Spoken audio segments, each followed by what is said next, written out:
Yap, saudara, hari ini kita napak tilas rombongan Prabu Hayam Wuruk di Probolinggo sesuai keterangan atau catatan dari Negara Kertagama ya. Beliau masuk Probolinggo melalui timur setelah dari Keta, kemudian melalui jalur pantai masuk ke Desa Wawaru. Nah, di Desa Wawaru ini beliau sempat berhenti sebentar di sebuah sumber mata air yang sekarang dinamakan Sumber Glatik, dan Desa Wawaru ini saat ini berada di dua kabupaten, yaitu Kabupaten Situbondo dan Kabupaten Probolinggo. Nah, di sini batasnya ya, batas barat Desa Wawaru. Kemudian setelah dari Desa Wawaru, rombongan Prabu Hayam Wuruk memasuki Desa Dadaleman. Ya, Desa Dadaleman.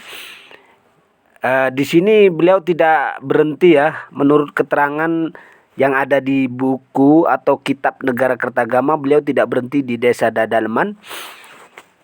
Namun melanjutkan perjalanan menuju ke Desa Kalayu melalui Desa Patunjungan. Desa Patunjungan saat ini bernama Desa Tanjung ya, yang mana bukti sejarahnya berupa situs Batu Saka dan situs Patunjungan sendiri yang baru ditemukan, namun masih belum dilakukan penggalian ya saudara, berupa tumpukan batu bata yang bertuliskan angka tahun 1259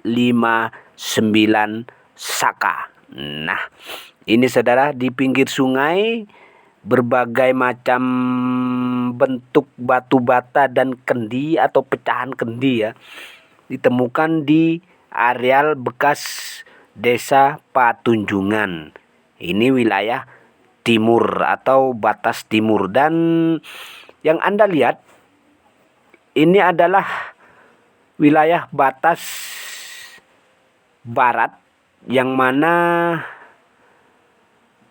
di sini ada situs batu bolong juga ya, yang menandakan bahwasanya dahulu di sini ada semacam sebuah hunian atau kampung ya saudara, yang jelas bernama Patunjungan. Jika kita meneliti panjang dan lebar suatu desa pada zaman Kerajaan Majapahit dulu ya, tentunya di wilayah Kadipaten Banger. Nah, bisa dilihat di tengah sawah itu ada sebuah batu, yaitu batu bolong ya. Menurut informasi masyarakat, batu bolong ini tidak bisa dipindah kemana-mana, karena setelah dipindah, batu bolong akan pindah sendiri ke tempat asalnya berada ya. Ini adalah sebagai tanda batas barat ya, juga sebagai tanda batas timur Desa Kalayu. Desa Kalayu dikunjungi oleh Prabu Hayam Wuruk dan sempat bermalam selama 4 hari 4 malam di Desa Kalayu ya, dan mengadakan upacara siji. Nah, ini Desa Kalayu. Di lokasi inilah rombongan Prabu Hayam Wuruk menginap untuk melakukan upacara siji atau upacara kalau zaman sekarang itu nyekar ya, di Candi Makam. Begitu keterangan dalam Negara Kertagama mulai dari pupuh 31 sampai 35. Kemudian rombongan Prabu Hayam Wuruk melanjutkan perjalanan menuju Kambang Rawi melalui sebuah desa yang bernama Kebuan Ageng. Ya, Desa Kebuan Ageng itu desa kuno, kalau zaman sekarang menjadi beberapa desa. Di antaranya Desa Kebon Agung, Desa Taman Sari. Nah, di Desa Taman Sari ini terdapat sebuah taman atau sendang. Kalau sekarang istilah kerennya itu kolam ya, yang pernah ditempati mandi. Nah, oleh Prabu Hayam Wuruk dan Dewi Rengganis. Kemudian Prabu Hayam Wuruk melalui Desa Bulu yang sekarang itu kita kenal sebagai kota Kabupaten Probolinggo, yaitu Kraksan ya. Jadi dahulu Kraksan itu tidak ada pada zaman Majapahit tentunya. Yang ada adalah Desa Bulu. Nah, Desa Bulu ini berbatasan langsung dengan sebuah desa kuno yang bernama Lesan, sebagaimana yang tercatat di dalam Rontal Bujangga Manik. Nah, kalau Desa Lesan ini sendiri tidak tercatat di dalam Negara Kertagama ya, namun tercatat di dalam Rontal Bujangga Manik. Nah, kemudian Desa Lesan ini sendiri berbatasan langsung dengan Pajarakan, yang mana Pajarakan, di wilayah Pajarakan ini ada Desa Sentono. Dahulu ya, Desa Sentono ini tercatat dalam jejak para wali. Ini Desa Sentono, kalau sekarang bernama Desa Kergenan. Nah, kemudian kita menuju ke Desa Kambangrawi. Desa Kambangrawi adalah desanya Empu Nala yang saat ini menjadi 4 desa ya, maaf, 4 desa. Yang pertama Desa Selo Godek, kemudian Ketompen, lalu Desa Tumenggungan, dan Desa Karangbong, yang mana Desa Karangbong ini saat ini ditempatin sebagai pondok pesantren Genggong.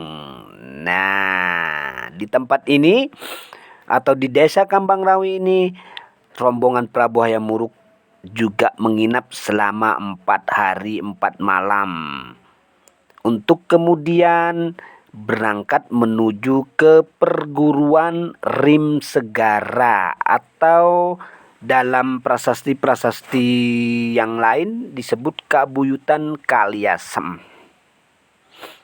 Juga tercatat dalam prasasti Batur adalah Kaliasem atau Kabuyutan Kaliasem. Sedangkan di Negara Kertagama ditulis bernama Rim Segara. Kalau saat ini atau sekarang bernama Desa Batur, Kecamatan Gading, Kabupaten Probolinggo. Setelah dari perguruan Rim Segara, rombongan Prabu Hayam Wuruk turun ke suatu desa yang bernama Desa Ganding ya. Desa Ganding, desa kuno. Yang sekarang Desa Ganding ini atau titik pusatnya bernama Desa Wangkal, Kecamatan Gading, Kabupaten Probolinggo. Di sini dapat kita temukan satu bukti sejarah, yaitu sebuah prasasti yang bernama Prasasti Batu Tulis. Jika dibaca berbunyi Nyasepat Roro Hahak Telung Tunggal. Ya, setelah dari Desa Ganding, kemudian rombongan menuju ke Desa Sumanding melalui Kali Gawe atau sebuah sungai yang cukup besar pada waktu itu, Sungai Gawe atau Kali Gawe, yang saat ini bernama Gedung Delem. Setelah menyeberangi Kali Gawe, rombongan Prabu Hayam Wuruk baru sampai ke desa kuno yang bernama Desa Sumanding. Kalau saat ini kita kenal dengan Desa Dringu, Kecamatan Dringu, Kabupaten Probolinggo. Dari Desa Sumanding, rombongan Prabu Hayam Wuruk kemudian berjalan secara perlahan karena panjang ya. Dicatat panjangnya sampai 5 kilo, saudara. Rombongannya sampai 5 kilo ya panjangnya. Wow, kalau zaman sekarang itu rombongan apa ya sampai 5 kilo itu. Kemudian setelah dari Sumanding, rombongan Prabu Hayam Wuruk menuju ke Kadipaten Banger atau titik pusat pemerintahan Kadipaten Banger melalui desa Borang. Nah, desa Borang titik pusatnya oleh masa kolonial Belanda ditandai dengan dibangunnya sebuah menara, yaitu desa Borang. Ini titik tengahnya ya. Dari desa Borang kemudian rombongan Prabu Hayam Wuruk menuju ke Padukuhan Banger yang dibangun sebagai pusat pemerintahan Kadipaten Banger. Nah, di areal sini. Kemudian setelah itu rombongan singgah di desa Baremi untuk menyapa rakyat kecil. Desa Baremi ini kalau saat ini bernama Desa Bermeh, Tisnonegaran, Kecamatan Kanigaran, Kota Probolinggo. Di sini beliau sempat memberi hadiah atau kenang-kenangan kepada masyarakat dan sempat mandi di kolam ini ya. Saat ini bernama Sumber Kekok. Nah, sampai di sini dulu liputan saya kali ini tentang desa kuno di Probolinggo yang berdasarkan dari prasasti batu tulis, juga prasasti Batur dan kitab Okeman, juga kitab Negara Kertagama sebagai referensi. Terima kasih atas perhatiannya. Sampai jumpa pada video berikutnya. Bye-bye.